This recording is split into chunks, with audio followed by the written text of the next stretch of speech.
आणि परभणी ही लोकसभेची जागा भाजपला द्या अशी मागणी बबनराव लोणीकर यांनी केली आहे। परभणीची जागा मित्रपक्षाला दिली तर जागा जाण्याची भीती असल्याचं सुद्धा लोणीकर यांनी म्हटलंय। सक्षम उमेदवार भाजपमध्ये आहे, त्यामुळे बाहेरचा उमेदवार लादू नये। खात्रीने विजयी होणारी परभणी लोकसभेची जागा मित्रपक्षाला देणं म्हणजे अप्रत्यक्षरित्या उद्धव ठाकरे गटाला मदत करणं असल्याचं आमदार लोणीकर यांनी म्हटलंय। भारतीय जनता पक्षाला संधी मिळाली तर भारतीय जनता पक्ष 2 लाखापेक्षा जास्त मतांनी इथं निवडून येईल।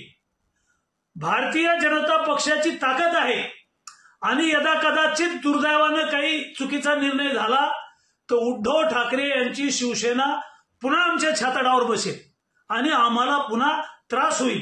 आणि म्हणून देवेंद्र फडणवीस साहेबांना आणि भारतीय जनता पक्षाच्या नेत्यांना 2 वेळा भेटून निवेदन दिलीत, पत्र दिलीत, लॉजिक मांडलेलं आहे।